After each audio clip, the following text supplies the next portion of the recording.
Assalamualaikum warahmatullahi wabarakatuh. Perkenalkan, nama saya Rica Albini, NIM saya 31196056. Saya dari kelas Manajemen Reguler A.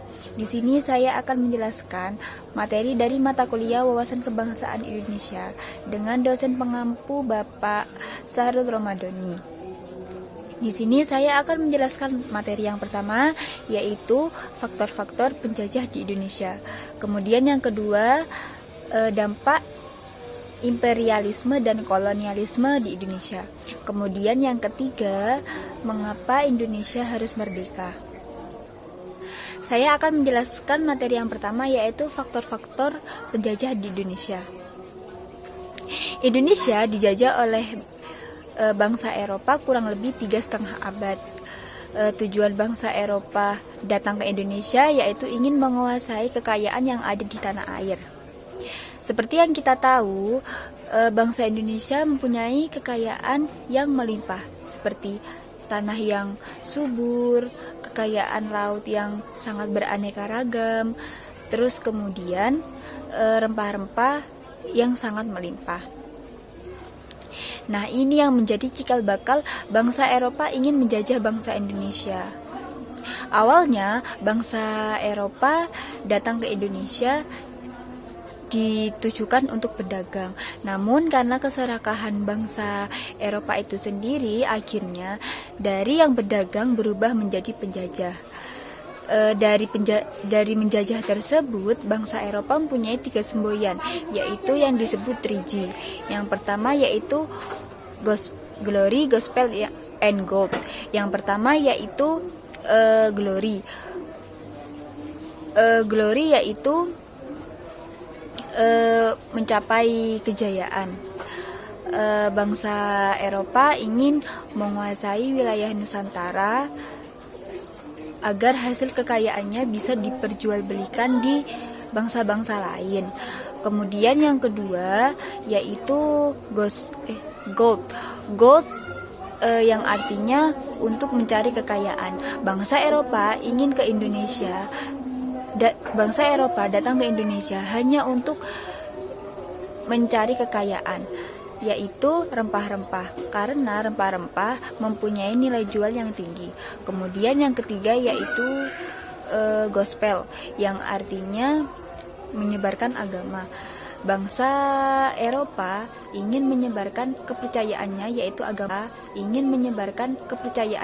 agama Nasrani di wilayah Indonesia.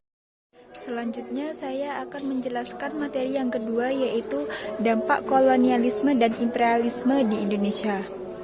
Dampak kolonialisme dan imperialisme di Indonesia sangat mempengaruhi dari berbagai bidang aspek, yaitu yang pertama aspek politik, aspek pendidikan, aspek sosial budaya, dan aspek ekonomi.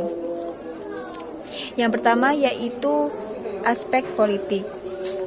Tanpa kita sadari, dengan datangnya bangsa Eropa ke Indonesia dapat mempengaruhi sistem pemerintahan di Indonesia, di mana sistem pemerintahan di Indonesia yang awal mulanya kerajaan atau turun-temurun, dengan datangnya bangsa Eropa ke Indonesia berubah menjadi sistem pemerintahan yang modern. Kemudian selanjutnya yaitu dari segi aspek ekonomi. Dampak kolonialisme dan imperialisme Belanda terhadap Indonesia yaitu mempengaruhi sistem ekonomi. Bangsa Eropa datang ke Indonesia yang dimana bertujuan untuk mencari keuntungan sebesar-besarnya dan mencari kekayaan. Hal ini dapat dilihat dari faktor, yaitu yang pertama, dengan adanya sistem tanah paksa yang diterapkan oleh bangsa Belanda untuk masyarakat Indonesia. Kemudian yang kedua yaitu sistem sewa tanah, yang dimana dapat merubah terjadinya sistem barang menjadi sistem uang. Selanjutnya yaitu dari segi aspek sosial budaya. Dampak imperialisme dan kolonialisme di Indonesia dapat mempengaruhi aspek sosial budaya.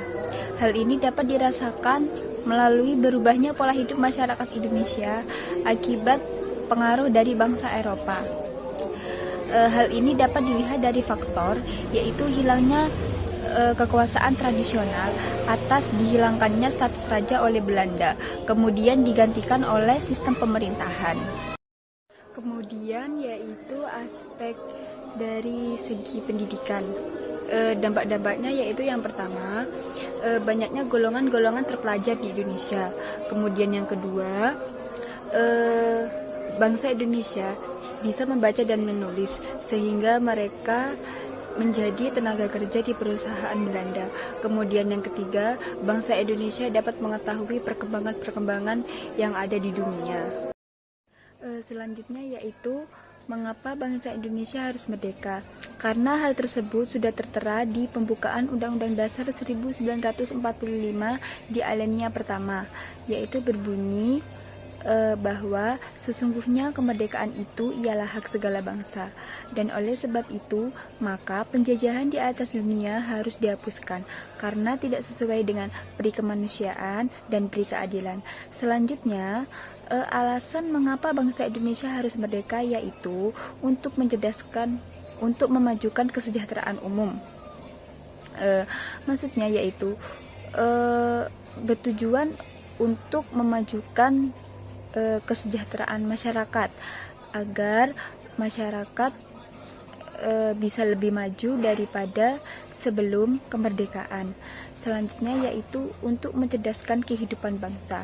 Pendidikan di Indonesia lebih diunggulkan agar masyarakat Indonesia bisa membangun dan memajukan bangsanya sendiri. Sekian penjelasan dari saya. Apabila ada kesalahan, saya mohon maaf. Wassalamualaikum warahmatullahi wabarakatuh.